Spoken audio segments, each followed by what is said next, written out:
तो राधे राधे। आज के इस वीडियो में हम लोग चाणक्य नीति से पहले अध्याय के बारे में बात करेंगे। चाणक्य नीति का जो पहला अध्याय है उसमें 17 श्लोक दिए हुए हैं। ठीक है, ये मैंने चार्ट फॉर्म में भी बनाया है, साथ में हम लोग जो ये बुक है चाणक्य नीति इसमें से भी देखेंगे। ठीक है, तो चार्ट फॉर्म में भी जल्दी आसानी से आप समझ सकें इसलिए भी मैंने चार्ट्स बनाए हुए हैं 17 श्लोकों के ही पूरे। देखिए, जो भगवान विष्णु है उनको प्रणाम किया गया है। अनेक शास्त्रों को एकत्रित करके राजनीतिक ज्ञान का वर्णन किया गया है। उत्तम संग्रह है चाणक्य नीति। तो पहला जो श्लोक है उसका भावार्थ यह है कि मैं तीनों लोगों पृथ्वी स्वर्ग और पाताल के अधिपति सर्वशक्तिमान सर्वव्यापक श्री भगवान विष्णु के चरणों में शीश झुकाकर प्रणाम करता हूँ। इसके पश्चात में जन कल्याण के हेतु के लिए शास्त्रों से एकत्रित किए गए राजनीतिक ज्ञान का वर्णन करता हूँ। सबसे पहले भगवान के चरणों में शीश निभाया है, सारे तीनों लोगों के अधिपति भगवान को नमन किया है। उसके बाद जो एकत्रित किया गया ज्ञान है सारे शास्त्रों में से, पुराणों में से, सब जगह से जो ज्ञान को इकट्ठा किया है और उसके बाद राजनीतिक ज्ञान का वर्णन किया है। ठीक है, इसमें बताया गया है दूसरे श्लोक में कौन से कार्य करना शुभ है, कौन से कार्य करना अशुभ है, कौन से कार्य करने योग्य है, कौन से कार्य करने योग्य नहीं है। तो श्रेष्ठ मनुष्य इस शास्त्र को पढ़कर यह बात अच्छी तरह से जान जाएगा कि वेद आदि धर्मशास्त्रों के अनुसार उसको कौन सा कार्य करना योग्य है और कौन सा कार्य करने योग्य नहीं है, क्या शुभ है और क्या अशुभ है। ठीक है, कौन सी चीज धर्मानुकूल है और कौन सा धर्म विरोध है, कौन सा कार्य आपको करना है और कौन सा कार्य नहीं करना है। जैसे देखिए इधर पे बताया है, देखिए इधर पे देखिए, इधर पे बताया गया है इसका परिणाम यह होगा कि कौन सा पुण्य कार्य है, कौन सा पाप कार्य है। श्रेष्ठ मनुष्य ही वेद मनुस्मृति आदि धर्म शास्त्रों को पढ़कर भले बुरे का ज्ञान प्राप्त कर सकता है। जो श्रेष्ठ पुरुष है उसी को पता पड़ सकता है कि कौन सा कार्य करना चाहिए, कौन सा कार्य नहीं करना चाहिए। इधर पर बहुत एक जरूरी बात लिखी है, किसी की हत्या करना अपराध और अधर्म है। ठीक है, जब हम किसी की हत्या करते हैं तो ये अधर्म और अपराध है, लेकिन लोकाचार और नीति शास्त्र के अनुसार विशेष परिस्थितियों में यदि किसी की हत्या की जाती है तो वह कार्य धर्म के विरुद्ध नहीं माना जाता है।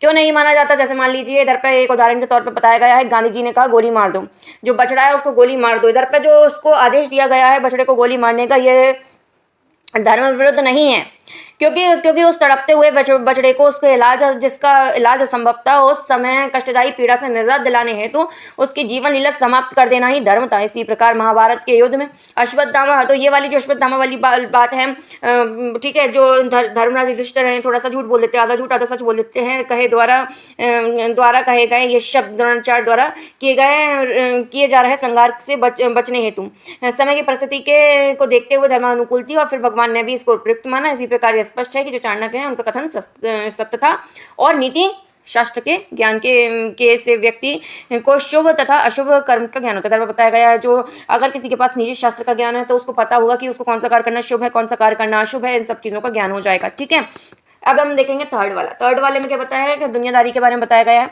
अब मैं मनुष्य की भलाई की इच्छा से राजनीति के उन गूढ़ रहस्यों को वर्णन करूंगा जिन्हें जानकर मनुष्य अपने आप को सर्वज्ञ समझ सकता है। मैं अब सारी चीज़ों के गूढ़ रहस्य बताऊंगा, मतलब दुनियादारी का ज्ञान दूंगा, समय के अनुरूप क्या उसको क्या काम करना उचित है, क्या काम करना उचित नहीं है, उचित निर्णय ले पाएगा जिससे वह अपने जीवन को सफल बना पाएगा। ठीक है, इसके बाद चौथा श्लोक जो है उसका भावार्थ देखिए। मूर्ख मनुष्य को उपदेश देना, दुष्ट और व्यभिचारिणी स्त्री का भरण पोषण करने तथा दुखी व्यक्ति के साथ व्यवहार रखने से बुद्धिमान व्यक्ति भी नष्ट हो जाता है। अगर कोई इंसान है जो मूर्ख शिष्य को उपदेश दे रहा है, मतलब ऐसे इंसान को उपदेश दे रहा है जो मूर्ख है, जो मूर्ख बच्चे को पढ़ाना मूर्खता है क्योंकि वो बातों को मानेगा नहीं। इधर पर देखिए उदाहरण के लिए लिखा है, बया और बंदर की कहानी में मूर्ख बंदर को घर बनाने की सलाह देकर बया को अपने घोंसले से ही हाथ धोना पड़ता है। जो इधर बया और बंदर की जो कहानी है उसमें मूर्ख बंदर को जब उपदेश दिया जाता है घर बनाने का तो जो बया है उसको अपना खुद का घोंसला से हाथ धोना पड़ता है। इसी प्रकार दुष्ट और व्यभिचारिणी का भरण पोषण करने से सज्जन और बुद्धिमान व्यक्तियों के लिए दुख का कारण बन सकता है। ठीक है, क्योंकि दुखी व्यक्ति से व्यवहार करने से चाणक्य का देखिए व्यवहार मतलब कुछ बिहेवियर, इधर पे हम व्यवहार का मतलब क्या है, आचरण करने के तरीके से है। ठीक है, तो उससे रखने से क्या होगा, दुखी व्यक्ति से व्यवहार रखने से चाणक्य का आश्चर्य है जो व्यक्ति अनेक रोगों से पीड़ित है तथा जिसका धन नष्ट हो चुका है, ऐसे व्यक्तियों से किसी प्रकार का संबंध रखना बुद्धिमान मनुष्य हेतु हानिकारक ही हो सकता है। अनेक रोगों से यहाँ संशय संक्रमण रोग से हैं, बहुत से लोग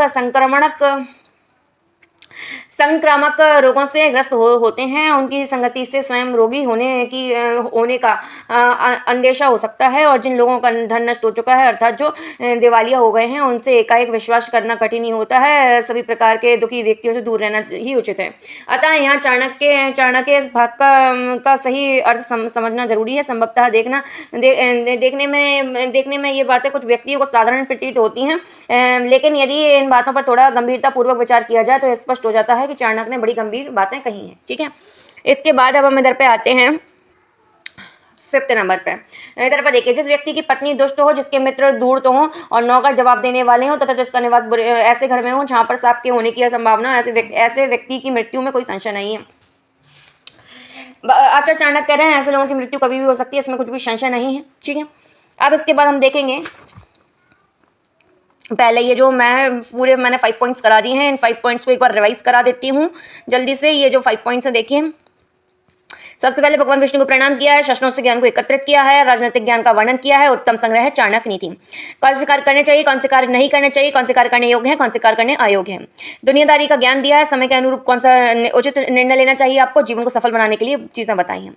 बुद्धिमान व्यक्ति को भी कष्ट देती हैं ये चीजें, अगर कोई बुद्धिमान व्यक्ति है उसको भी कष्ट देंगी ये चीजें, अगर वो मूर्ख शिष्य को उपदेश देगा, दुष्ट और व्यभिचारिणी स्त्री का भरण पोषण करेगा, व्यभिचारिणी स्त्री जो कई पुरुषों से संबंध रखती है, ऐसे व्यक्ति की मृत्यु में कोई संशय नहीं है, उसकी मृत्यु कभी भी हो सकती है। तो जिस व्यक्ति की पत्नी दुष्ट हो, जिसके मित्र धूर्त हो, खराब हो और नौकर जवाब देने वाले हों, तथा जिसका निवास ऐसे घर में हो जहाँ पर सांप वगैरह होने की संभावना हो, उसकी मृत्यु कभी भी हो सकती है। अब हम देखेंगे 6th पॉइंट पे आते हैं। देखिए 6th पॉइंट में लिखा हुआ है, किसी कष्ट अथवा आपत्ति काल से बचाव हेतु धन की रक्षा करनी चाहिए। आचार्य चाणक्य ये कह रहे हैं कि कभी ऐसा वक्त आ जाए, कष्ट आ जाए, आपके ऊपर कुछ बीत जाए, आपातकालीन कुछ ऐसा हो जाए, तो उससे बचाव के लिए आपको धन की रक्षा करना चाहिए, धन को संभाल के रखना चाहिए और धन खर्च करके भी स्त्रियों की रक्षा करना चाहिए। सबसे पहले ये, कभी भी विकट स्थिति आ जाए, आपको जीवन में परेशानी जाए, उसके लिए आपको हमेशा पैसे होने चाहिए, आपके पास पैसे की सेविंग होनी चाहिए और धन खर्च करके भी आपको स्त्री की रक्षा करना चाहिए। लेकिन स्त्री और धन से भी ज्यादा जरूरी है व्यक्ति को अपनी रक्षा करना चाहिए। आचार्य चाणक्य कह रहे हैं सबसे पहले अपनी रक्षा करो, उसके बाद अपनी स्त्री की रक्षा करो, उसके बाद धन की रक्षा करो। तो मतलब बुद्धिमान व्यक्ति को चाहिए कि वह विपत्ति के समय, बुरे दिनों में थोड़ा थोड़ा धन बचाकर रखता रहे, क्योंकि कभी भी धन की जरूरत पड़ सकती है, समय पड़ने पर वही काम में आएगा। लेकिन पैसे को भी खर्च करके अपनी पत्नी की रक्षा करना चाहिए, क्योंकि जो पत्नी होती है वो जीवन संगनी होती है। अनेक ऐसे कार्य होते हैं जहाँ धन काम नहीं आता और वृद्धावस्था जब होती है पत्नी की अहम भूमिका होती है। आचार्य चाणक्य का कहना है घर की स्त्रियों पर, अपनी पत्नी पर किसी तरह की कोई शंका ना हो और कभी भी वो संकट ना आए और उसकी हमेशा सेवा करनी चाहिए। तो ऐसे में अपने एकत्रित किए हुए धन के प्रति मोह दिखाना उचित नहीं है। हमेशा धन खर्च करके भी अपनी पत्नी की रक्षा करना चाहिए। परंतु चाणक्य का विचार है कि धन और स्त्री से भी ज्यादा व्यक्ति को अपनी रक्षा करनी चाहिए, अर्थात व्यक्ति का महत्व इन दोनों से ज्यादा होता है, क्योंकि अगर वो अपने ही नहीं ध्यान दे पाएगा तो वो कैसे किसी की रक्षा कर पाएगा। सबसे पहले तो उसको अपने आप को स्वयं को बचाना चाहिए। अब हम देखेंगे 7वां पॉइंट। ठीक है, यहाँ से आते हम 7वें पॉइंट पे। 7वां पॉइंट है विपत्तियों से निपटने हेतु धन की रक्षा करना चाहिए, क्योंकि धन अथवा लक्ष्मी को चंचल माना गया है। इसके संबंध में यह भी कहा जा सकता है कि वह कब चली जाए, अतः धन को थोड़ा थोड़ा करके अवश्य संचित करना चाहिए, क्योंकि जिनके पास धन होता है उनके लिए किसी भी विपत्ति का सामना करना मुश्किल नहीं होता। इधर पर आचार्य चाणक्य कह रहे हैं विपत्ति से, परेशानी से निपटने के लिए हमें धन की रक्षा करना चाहिए, क्योंकि जो धन होती है, धन अथवा लक्ष्मी को चंचल माना गया है। जो धन और लक्ष्मी क्या है, चंचल है, ये कभी भी जा सकती है, इसलिए इनको संभाल कर रखना चाहिए। इसके बारे में बताया गया है। मनुष्य को अपनी बुद्धि, शक्ति और व्यापार करते हैं उस पर भरोसा करना चाहिए, लेकिन कभी भी विपत्ति को आने से नहीं रोक सकता, वो कभी भी आ सकती है, इसीलिए उसको सूझबूझ से काम करना चाहिए, उसके निपटने के लिए प्रयत्न करना चाहिए। अभिप्राय है कि जो व्यक्ति है उसको संचित करना चाहिए धन। विपत्ति काल हेतु तो चींटी भी जो होती है वो अन्न को संचय करती है, संभाल कर रखती है। धन संचय करना जरूरी है, परंतु उस पर पूर्ण रूप से निर्भर नहीं रहना चाहिए, क्योंकि ऐसा करना ही मूर्खता है। इसके बाद हम देखेंगे 8वां पॉइंट। 8वें पॉइंट में क्या दिया है, जिस देश में व्यक्ति को आदर सम्मान प्राप्त ना हो, जहाँ आजीविका का प्रबंध या साधन ना हो, कोई बंधु बांधव व मित्र भी ना हो और किसी प्रकार की विद्या व गुणों की प्राप्ति की संभावना भी ना हो, तो ऐसे देश को छोड़ देना ही उचित है। आचार्य चाणक्य कह रहे हैं ऐसे स्थान को हमें छोड़ देना चाहिए। अब हम देखेंगे 9वां पॉइंट।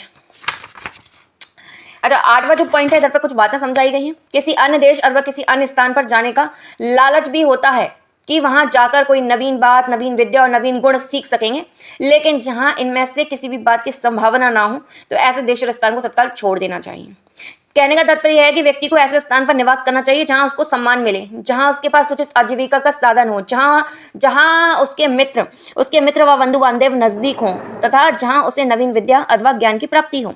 अब हम देखेंगे 9th पॉइंट। 9th पॉइंट में बोला गया है जहां धनिक, क्षत्रिय का अर्थ क्या है, वेद को जानने वाला ब्राह्मण, न्याय प्रिय, प्रजावत्सल व शासन व्यवस्था में निपुण राजा, जल की आपूर्ति हेतु नदी और बीमारी से रक्षा हेतु वैद आदि, ये 5 चीजें ना हो तो उस स्थान पर मनुष्य को कुछ दिन के लिए भी नहीं रहना चाहिए। मतलब कह रहे हैं कि अगर ऐसे इन सब चीजों का प्रबंध ना हो तो उधर पर नहीं रहना चाहिए मनुष्यों को, क्योंकि उधर पर रह के उसके लिए उसके लिए नुकसानदायक होगा। इधर पर देखिए क्या लिखा है, धनवान लोगों से व्यापार की वृद्धि होती है। अगर कोई किसी के पास पैसा होगा, अगर हम उससे व्यापार करेंगे तो हमारे पास पैसा बढ़ेगा। वेद को जानने वाला जो ब्राह्मण है वो वेदों की रक्षा करेगा, धर्म की रक्षा करेगा। राजा न्याय और शासन व्यवस्था को स्थिर रखता है। नदी जल और तथा सच्चाई हेतु जरूरी है, और रोगों से निजात पाने हेतु वैद्य की जरूरत तो है ही। इसलिए चाणक्य का कहना है जहां पर ये पांचों चीजें ना हो उस स्थान का त्याग करना ही उचित है। अब हम देखेंगे 10th पॉइंट। 10th पॉइंट में क्या दिया है, जहां लोक यात्रा अर्थात जीवन को चलाने हेतु आजीविका का कोई साधन ना हो, जहां पर पैसे ही नहीं कमाने की व्यवस्था है, अर्थात व्यवहार आदि विकसित ना हो, किसी किसी प्रकार के दंड के मिलने का भय ना हो, लोक लाज ना हो, व्यक्ति अपने कार्यों में चतुर और कुशल ना हो, उसमें दान देने की प्रवृत्ति ना हो, जहां ये पांचों बातें विद्यमान ना हो, ऐसे स्थान पर व्यक्ति को निवास नहीं करना चाहिए। ठीक है, अपितु स्पष्ट शब्दों में कहा गया है जहां ये बातें ना हो वहां निवास नहीं करना चाहिए। ठीक है, अब हम ये 10 पॉइंट्स को एक बार पूरा जल्दी से रिवाइज कर लेंगे। देखिए, अभी हमें पहले वाले पॉइंट में प्रणाम करना है, फिर शुभ शुक्र ये सब बता चुकी हूं मैं। इसके बाद हम देखेंगे 5th पॉइंट से। 5th पॉइंट भी हमने देख लिया था, हम 6th पॉइंट से देखते हैं, 6 से 10 तक देखते हैं। आपातकालीन, आपातकाल का जो समय होता है अद्भुत कष्ट का समय होता है। हमें उस टाइम पे बुरे वक्त में धन की रक्षा करना चाहिए, क्योंकि बुरे दिन में धनी काम में आता है। धन खर्च करके भी हमें स्त्रियों की रक्षा करना चाहिए, क्योंकि स्त्री जीवन संगनी होती है। ऐसे समय में जब धन भी काम ना आए तो उस टाइम पर पत्नी काम में आती है, वृद्धावस्था होती है तो जीवन संगनी होती है, बुरे वक्त में साथ देती है, शरीर का ध्यान रखती है। लेकिन धन और स्त्री से भी पहले व्यक्ति को स्वयं की रक्षा करना चाहिए, क्योंकि अगर स्वयं ही नहीं बचेगा तो स्त्री और धन की रक्षा कैसे कर पाएगा। इसके बाद हम देखेंगे 7th पॉइंट। 7th पॉइंट में क्या दिया है, तो विपत्तियों से निपटने हेतु धन की रक्षा करना चाहिए। धन और जो लक्ष्मी होती है वो चंचल होती है। धन चंचल होता है, लक्ष्मी चंचल होती है, कभी भी जा सकती है। लेकिन ऐसा नहीं करना चाहिए कि विपत्ति के समय हम धन ना बचाएं, धन को बचा के रखना चाहिए, क्योंकि विपत्ति टाइम के लिए तो चिंटी भी जो होती है वो अपने खाने को इकट्ठा करती है, तो हमें भी अपने लिए कभी मुसीबत आ सकती है, धन को इकट्ठा करना चाहिए। लेकिन हमेशा पूर्ण रूप से उस पर निर्भर नहीं रहना चाहिए, अपने दिमाग का भी प्रयोग करना चाहिए। इसके बाद हमें बताया गया 8वें पॉइंट में, कौन से देश को छोड़ देना ही उचित है। ऐसे कौन सा देश है जहां पर हमें छोड़ देना चाहिए ऐसे देश को, तो जहां पर आदर सम्मान ना मिलता हो, आजीविका का प्रबंध ना हो, बंधु बांधव मित्र ना हो, विद्या व गुण ना हो। फिर कौन से स्थान पर मनुष्य को कुछ दिन के लिए भी नहीं रहना चाहिए, तो धनिक, इधर पर बताया गया है धनिक, श्रोत्रिय अर्थात ब्राह्मण, इधर पर न्याय और प्रजावत्सल व शासन व्यवस्था में निपुण राजा जहां पर ना हो, और जहां पर नदी जल का प्रबंध ना हो, वैध ना हो, ऐसी जगह पर नहीं रहना चाहिए। और कौन से स्थान पर नहीं रहना चाहिए, जहां पे आजीविका का प्रबंध ना हो, व्यापार ना कर सके, दंड और भय का डर हो, इधर पर व्यक्ति चतुर और कुशल ना हो, इधर पर लोक लाज का ना हो, दान ना देने की प्रवृत्ति हो, ऐसे स्थान पर नहीं रहना चाहिए जहां पर लोग दान ना देते हो। इधर पे एक सेकंड, इसके बाद मैं बताती हूँ 11th पॉइंट में आते हैं हम। अब हम आते हैं 11th पॉइंट पर। 11th पॉइंट में क्या दिया है, कार्य लेने पर नौकरों की, व्यसनग्रस्त होने पर बंधु बांधवों की, विपत्ति आने पर मित्र की, और वैभव धन समाप्त होने पर पत्नी की परीक्षा होती है। तो यहाँ पर सबकी परीक्षाएं होती हैं। अगर कार्य पूरा कर दे तो पता पड़ेगा कि वो नौकर ढंग से काम कर पाएगा कि नहीं। व्यसनग्रस्त होने पर पता पड़ेगा जो बंधु बांधव हैं ये हमारा साथ दे रहे हैं कि नहीं दे रहे हैं। विपत्ति आने पर मित्र की परीक्षा होती है, और वैभव और धन समाप्त होने पर पत्नी की परीक्षा होती है। वह कार्य करने पर सक्षम है या नहीं पता पड़ जाएगा। अगर नौकर को काम देंगे तभी तो पता पड़ेगा कि वो काम करके दे पा रहा है या नहीं दे पा रहा है। तो ये सारी चीजें हैं। इसके बाद हम देखते हैं 12th पॉइंट। 12th पॉइंट में क्या दिया है, किसी असाध्य रोग से पीड़ित होने पर, दुख होने पर, अकाल पड़ जाने पर, शत्रु की ओर से संकट आने पर, अभियोग में फंसने पर, तथा शमशान अथवा किसी की मृत्यु के वक्त जो व्यक्ति साथ निभाए, सच्चे अर्थों में वही बंधु कहलाता है। इधर पर बताया गया है कि ऐसा कौन सा इंसान है जो सही बंधु है, सही दोस्त कहलाता है। मरने पर जो व्यक्ति शमशान घाट तक साथ देता है वही आपका साथी है कि नहीं, है ना। तो वही साथ है जो हमेशा आपके बुरे वक्त में आपका साथ दे, सच्चे अर्थों में वही बंधु कहलाता है। अर्थात वे अक्सर ऐसे होते हैं जहां सहायकों की जरूरत होती है। ठीक है, लेकिन आचार्य चाणक्य कहते हैं कि इन्हीं अवसरों पर बंधु बांधवों की परीक्षा होती है। अब हम देखेंगे 13वां पॉइंट। जो मनुष्य निश्चित को छोड़कर अनिश्चित के पीछे भागता है उसे अनिश्चित का मिलना तो दूर, उसका निश्चित भी नष्ट हो जाता है। अब वो कह रहे हैं आचार्य चाणक्य, तुम ये चीज सोचते हो, जैसे मान लो आप ये सोच रहे हो कि मुझे ऐसी चीज मिल जाए तो नहीं है, लेकिन उसके चक्कर में आप वो भी छोड़ देते हो जो आपके पास है। कितना प्यारा लिखा हुआ है, इसको पढ़ेंगे। आदि छोड़ पूरी की धाय, आदि रहे न पूरी पाए। आदि छोड़ पूरी की धाय, आदि रहे न पूरी पाए। ठीक है, आधी अधूरी चीजों को छोड़ देते हो आप, वो भी आधा भी नहीं मिल पाता है पूरी पाने के चक्कर में। ठीक है, आचार्य चाणक्य के अनुसार लोभ से ग्रस्त होकर व्यक्ति को हाथ पांव नहीं मारने चाहिए, और जो कुछ भी उपलब्ध हो उसी में उसको संतोष रहना चाहिए, उसी को उसमें संतुष्टि प्राप्त होनी चाहिए। चाणक्य के श्लोक का भाव निम्न कहावत से पूर्ण किया जाना स्पष्ट है। स्पष्ट रूप से समझाया गया है अभी जो पढ़ना पड़ा।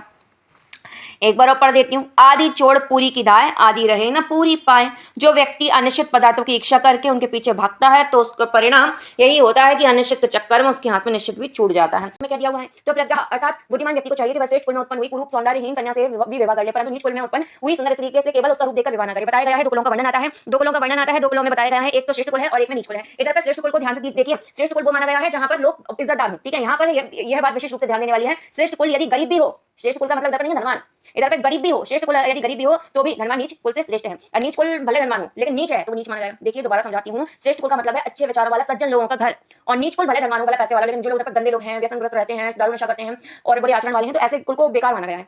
आचार्य चाणक्य कहते हैं श्रेष्ठ कुल में, अच्छे कुल में अगर गरीब लोग, गरीबी भी है, श्रेष्ठ कुल है लेकिन सज्जन पुरुष है, तो और भले उधर पर ऐसी कन्या है जो कुरूप है, सौंदर्यहीन है, सुंदर नहीं है, कुरूप है, तो उधर से भी कन्या लेनी चाहिए, उससे भी विवाह कर लेना चाहिए। लेकिन नीच कुल है, नीच कुल में भले ही लोगों के पास कितना भी धन क्यों ना हो, भले ही उधर सुंदर कितनी भी सुंदर स्त्री क्यों ना हो, लेकिन वहां से स्त्री नहीं लेनी चाहिए। तो शादी कहां पे करना चाहिए? श्रेष्ठ कुल में, जहां पर लोग अच्छे हो, सज्जन हो। ठीक है, अब इसके बाद हम देखेंगे 15 पॉइंट में बताया गया है बड़े बड़े नखुनों वाली शेर, चीते, भालू आदि प्राणियों का, विशाल नदियों का तथा बड़े बड़े सिंह वाले सांड आदि पशुओं जिनके हाथों में शस्त्र हैं, स्त्रियों पर और राजा से संबंधित कुल वाले व्यक्तियों पर विश्वास नहीं करना चाहिए। आचार्य चाणक्य कहते हैं ऐसे लोगों पर विश्वास नहीं करना चाहिए, क्योंकि जिन नदियों की पुष्टि अर्वत तक पक्के नहीं, उन पर इसलिए विश्वास नहीं किया जा सकता कि पता नहीं उनका भी कब उफान पर ले आए और कब उनकी दशा बदल जाए और वे कब और एक इधर को बहाना प्रारंभ कर दें। इसीलिए ऐसी नदियों के किनारे रहने वाले लोग हमेशा उजड़ते रहते हैं।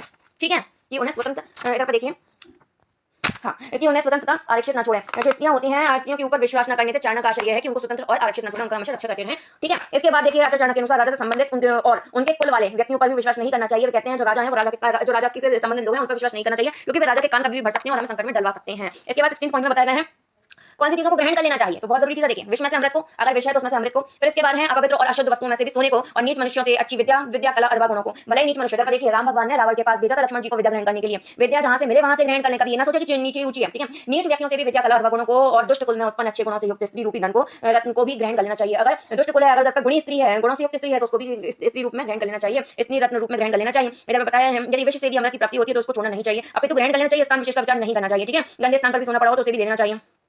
ठीक है, फिर इसके बाद किसी अच्छी वस्तु की प्राप्ति हो, अच्छे गुण और कला को सीखने का अवसर प्राप्त हो तो उसे नहीं छोड़ना चाहिए, तो ग्रहण कर लेना चाहिए। अब 17 पॉइंट में क्या बताया गया है? पुरुषों की तुलना में स्त्रियों का आहार 2 गुना, बुद्धि 4 गुनी, साहस 6 गुना और काम वासना 8 गुना होती है। इधर पे आचार्य चाणक्य ने जो इधर पे ये बताया गया है कि जो स्त्रियां होती हैं वो 2 गुना आहार लेती हैं पुरुषों से, उस तरह के लिए बताया गया है। देखिए क्या लिखा है, लेकिन मनुष्य से 2 गुना भोजन करने की बात संभवतः उन स्त्रियों पर लागू होती है जो पुरुष की तुलना में ज्यादा श्रम करती हैं। भारत में ऐसे अनेक प्रदेश हैं जहां कुल की मुखिया स्त्री होती हैं, अर्थात स्त्री ही सारे परिवार का भरण पोषण का उत्तरदायित्व संभालती हैं। ठीक है, इस प्रकार काम वासना भी उनके जो पुरुष हैं उनसे 8 गुना होती है। यह बात अलग है कि लज्जा वश भी अपने व्यक्त न करें, परंतु लज्जा त्याग कर जब स्त्री अपनी कामुकता को प्रदर्शन करती है तो पुरुष उसके सामने कहीं पर भी नहीं टिक पाता। इधर पे देखिए हमने ये जो पूरी 17 पॉइंट देखे, हम इसको एक बार पूरा रिवाइज करेंगे। अभी हमने फर्स्ट से लेकर 10 पॉइंट को पॉइंट्स रूप में देख लिया था। ठीक है, इधर पर मैं बता चुकी हूं। इसके बाद हम 11th पॉइंट में आएंगे। देखिए इधर परीक्षा होती है नौकरों की, कब होती है? कार्य लेने पर, बंधु बांधवों की व्यसनग्रस्त होने पर, मित्र की विपत्ति आने पर, पत्नी की वैभव समाप्त होने पर। देखिए जो नौकर होते हैं अगर उनको कुछ कार्य देंगे तभी हमें पता पड़ेगा कि हमसे कर पाते हैं कि नहीं कर पाते। फिर इसके बाद बंधु बांधव जब हम किसी परेशानी में, हमारे पैसे नष्ट हो गए, जब हम सहायता कर रहे हैं कि नहीं कर रहे हैं, तो पता पड़ेगा हमें कि वो हमारी सहायता करते हैं कि नहीं। मित्र की विपत्ति आने पर, ठीक है, ऐसी पत्नी जब हमारा पैसा खर्च हो जाए, समाप्त हो जाए, उसके बाद पत्नी हमारा साथ देती है कि नहीं, क्योंकि अच्छे वक्त में तो सब साथ देते हैं, जो बुरे वक्त में साथ देता है तभी उनकी परीक्षा पता पड़ती है। ठीक है, कौन आपका सगा है, कौन आपका बंधु है, कैसे पता पड़े? जब आपको असाध्य रोग हो जाए, जब आप उससे पीड़ित हो जाए, दुख होने पर, अकाल के समय, शत्रु की ओर से संकट आने पर, अभियोग में फंसने पर तथा शमशान अथवा किसी की मृत्यु के वक्त हमें पता पड़ता है। इसके बाद निश्चित और अनिश्चित के बारे में। अच्छा ठीक है, इसके बाद देखिए विवाह करने का तो श्रेष्ठ कुल में अगर पूर्व स्त्री है, सौंदर्य है तो भी ठीक है। इधर पर श्रेष्ठ कुल और नीच कुल में ये नहीं है कि धन ज्यादा है कि धन नहीं है। श्रेष्ठ कुल का मतलब है अच्छे और सज्जन लोग हों, और नीच कुल का मतलब जहां पे लोग खराब हों। ठीक है, विवाह ना करें नीच कुल में अगर सुंदर स्त्री हो तो भी। ठीक है, किस पर विश्वास नहीं करना चाहिए? तो शेर, चीते, भालू आदि जो हिंसक जानवर है, विशाल नदियां हैं, साड़ है, और इसके बाद अगर किसी के हाथों में शस्त्र है, क्योंकि अगर वो गुस्सा है तो कभी भी तलवार लेके आ सकते हैं। स्त्रियों पर और राजा संबंधित कुल वाले व्यक्तियों पर किसको ग्रहण कर लेना चाहिए? तो विष में से अमृत को, अपवित्र और अशुद्धि में से सोने को भी, और नीचे मनुष्यों से अच्छी कला और गुणवादी विद्या को। ठीक है, अगर इसके बाद दुष्ट कुल में उत्पन्न अच्छे गुणों से युक्त अगर स्त्री है तो उसको भी ले लेना चाहिए। अगर ऐसा कुल है जो बहुत दुष्ट है लेकिन उसमें जो स्त्री है वो गुणों से युक्त है तो स्त्री रूपी रत्न को ग्रहण कर लेना चाहिए। फिर पुरुषों से स्त्रियों में अधिक होती है आहार 2 गुना, बुद्धि 4 गुनी, साहस 6 गुना और काम वासना 8 गुना। तो अब ये सारी चीजें हमने पहला अध्याय पूरा कंप्लीट किया है चाणक्य नीति की नीति का, और भी वीडियोस डालने वाली हूं चाणक्य नीति के सारे 17 अध्यायों पे। आज का ये वीडियो इतना ही। राधे राधे।